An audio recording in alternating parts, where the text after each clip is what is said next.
The Makabel surrenders everything. I mean, she gives up her name to become you. Why? I mean, what makes it worthwhile?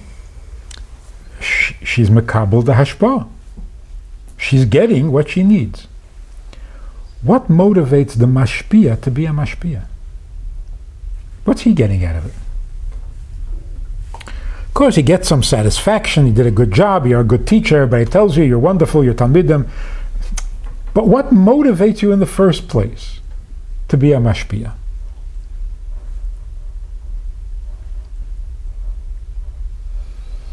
The Maamar asks that question. In simple language, what attracts a man to a woman? Could understand what a woman wants from a man. But what does a man want with a woman? You need this like a hole in the head. What is this powerful attraction of a man to a woman? The Torah says, Al Kain Yazev Ishes Ovives Imei V'dovak Be'ishtei V'hayu L'boser Echad. Al Kain. Al Kain, what is it referring to? This is why. What's why? Because Adam was Zachar and Nekeva, and then he got separated, Al Kain, that's why a man needs to find a woman. Why? A man is supposed to be male and female. That's a mensch, that's Adam. When he's only male, he's not an Adam. What is he missing? He's not missing a pleasure, a friend, a companion. He's not a complete person. So what does he want from his wife? This is crucial. What does a husband want from his wife? Nothing. He doesn't need anything from her.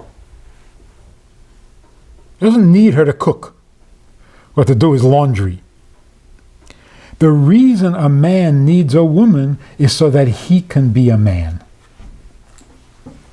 So what does he need from her? Nothing. She just has to be there.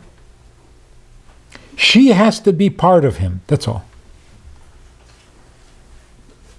So does he need anything from her? He doesn't need anything from her.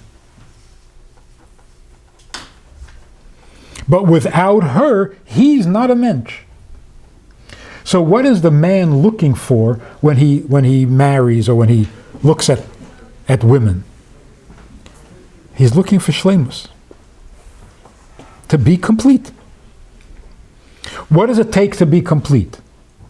A wife who's a genius, a wife who's an artist, a wife... Not negeya. He doesn't need art, and he doesn't need brilliance, and he doesn't need a cook or a chef. He needs her. Because without her, he is not him. And that's what it means, V'hayu l'boser echad. Dovak be'ishtei, and what is he going to get? Not an ezer kenegdei.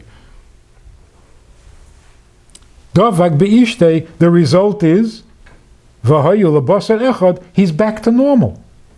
Because l'chatchila, he was boser echad. He and she. So we have to get one thing very clear in our brains. The taivas noshim, is a frivolous narishkeit. That's why it's called a taiva. There are certain pleasures that come from things that are necessary. Why is it a pleasure? Why is it a pleasure to eat? Because hunger is an uncomfortable feeling. When you eat and you're not hungry anymore, feels good. The good feeling, the pleasure comes, a need was satisfied. Feels good. Like when you need to sneeze and you can't. Feels terrible. When you finally get a good sneeze, machayit. But can you imagine wanting to sneeze when you don't need to? Feels so good when you do need to. Why not do it all day long? It's insane. If you sneeze when you don't need to, it doesn't feel good. What for? Doesn't satisfy anything. If it doesn't satisfy, it doesn't feel good. There are needs that are legitimate, even though they're not holy. That's called nefesh habahamis. If you kill your nefesh habahamis, you're a criminal. You're ruining everything. Ozev tazev imei. You don't kill a nefesh habahamis. You work with the nefesh habahamis. But if you kill your Yetzer Hara, you're a hero. That's great. Why? Because Yetzer Hara means the pleasure of things you don't need. That's what Yetzer Hara is. Taiva of Nefesh HaBahamis is the taiva for the pleasure that comes from satisfying a need. Yetzer Hara is the pleasure that comes from things that are not a need, that you never needed. That's why the Nefesh HaBahamis you can satisfy. You were hungry, you ate a sandwich, not hungry anymore. The Yetzer Hara you can't satisfy. Because what the Yetzer Hara demands, it doesn't need. So when will it have enough? Enough of what? It doesn't need anything. You can't satisfy a pleasure that has no goal, it has no reason, it has no purpose. There's no need behind it. So it's a bottomless pit. That's what an addiction is. Every addiction starts off with the Nefesh HaBahamis. I need to relax, I need this, I need that, so I have a few drinks. An addiction means I don't have the need anymore. It doesn't work anymore. It doesn't satisfy anything anymore, and I can't stop. That's a Yetzer Hara. The Taivas Noshim is called a Yetzer Hara for a reason. It's not just saying, it's your weakness, it's not nice, it's an Aveda. That's not what Yetzer Hara is supposed to mean. Whenever the Rebbe spoke to children by the Tzivos Hashem rallies, it was always about the Yetzer Hara. Hey, wait a minute, this sounds like Musa. Where's the Chassidus here? Don't listen to Yetzer Hara, Yetzer Hara, Yetzer Hara. What? Where's the Chassidus? What the Rebbe was saying is not that the Yetzer Hara is bad. The Yetzer Hara is unnecessary. If you can convince a child that his Yetzer Hara is just a nuisance, not necessary, you have put him on the right path for the rest of his life. Taivas Noshim is a Yetzer Hara. A man doesn't need that. There's no such need in the human system.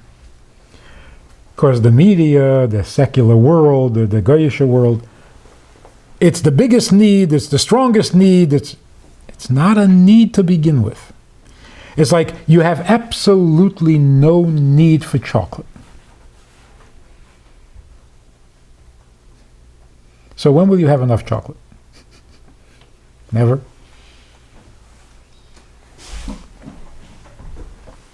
The fact that you can't have enough doesn't prove that it's a big need.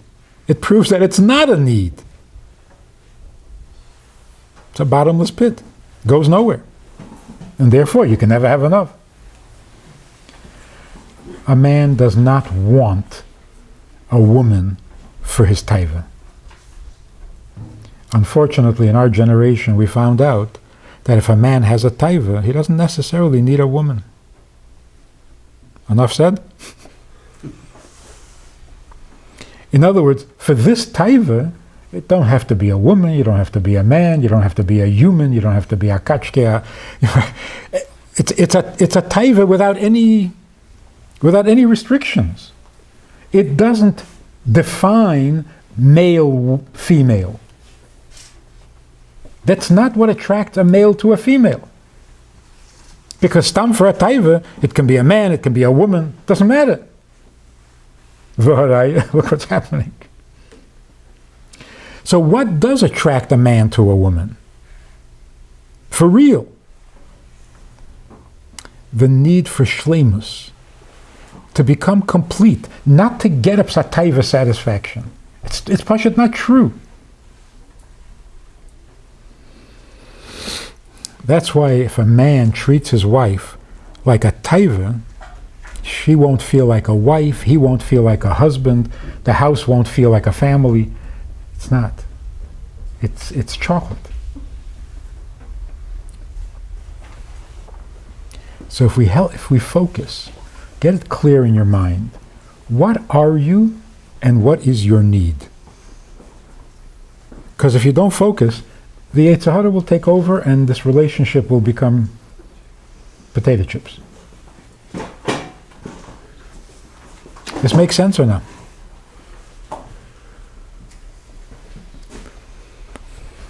If a man is clear, his wife makes him complete, makes him into a mensch.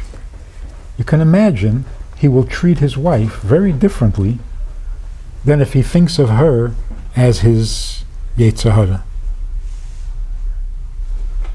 as his taiva. So we really have to get this thing out of our minds. A woman is not a taiva for a man. That's not a shkeit. You have to convince people you don't have an appetite for potato chips. Potato chips is not food. It doesn't feed the stomach, it doesn't satisfy the stomach, it doesn't give the stomach what it needs.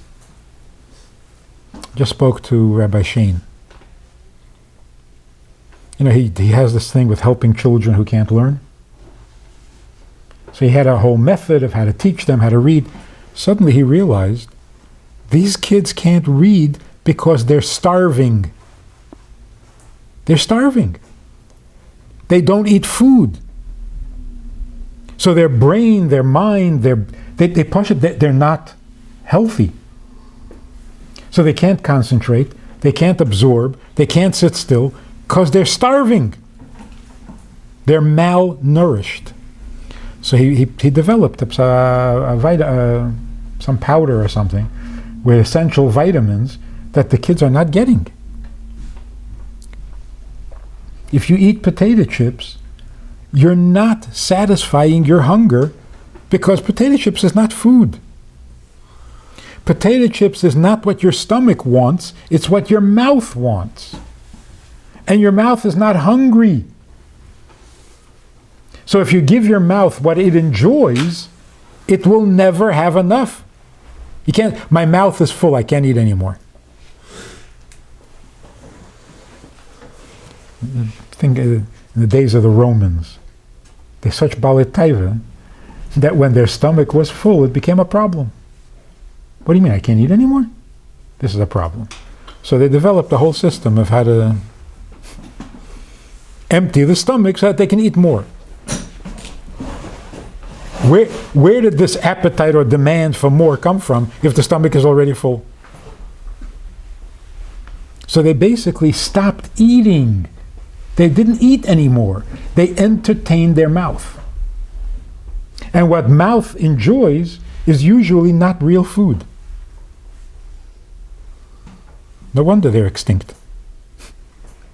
They partially disappeared.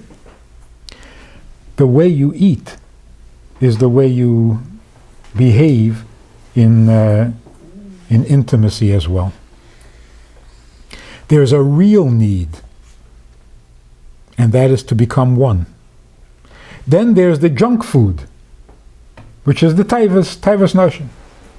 If you focus on taivas noshim, it will never get satisfied.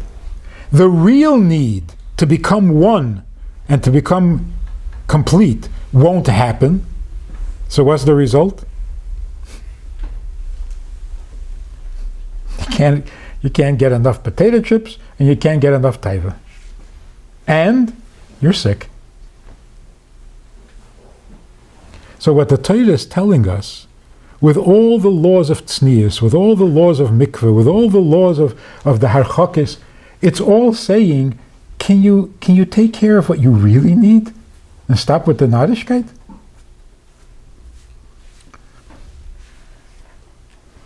Because if you don't, you lose on both ends. You never satisfy your taiva, and you never get what you really need, which is v'hayu lebasar echad, to become a complete person. And I put it in simple words for non-frum people. A man and a woman should not be married to each other. A man has no business living in the same house with a woman. It's only going to cause trouble. A woman should never let a man live in her house. It's insane. So what is marriage? Marriage means a husband and a wife, not a man and a woman. A man and a woman, they're going to kill each other. For sure. Marriage means the man became a husband and the woman became a wife. A husband and wife can't live without each other. You can't be a husband without a wife. You can't be a wife without a husband. But a man without a woman is much better off. And a woman without a man, pleasure. So before, they were better off without each other. When they get married and he becomes a husband and she becomes a wife, now they're inseparable. Now they can't be without each other. They've become basar echad. The tragedy is, you can get married and he remains a man and she remains a woman. There is no husband, there is no wife. So what are they doing? They're eating potato chips. This doesn't work. So actually the Maamar is so crucial, particularly in today's day and age when we're so exposed to all this narishkeit, which gets passed off as wisdom. You know, this is Freud's opinion, and it's not his opinion, and if it was, he's wrong. This whole thing is just completely off the mark, just like saying that potato chips is food, or that ketchup is a tomato, is a vegetable. So, the more you think about this, the clearer you have it in your mind, the stronger your dedication to being a husband, to becoming one, to looking for the shleimus that comes from having a wife. Your wife becomes more significant. You have more derech eretz for her. She will trust you more. She will feel like a woman. You will feel like a husband. This is how you build a home.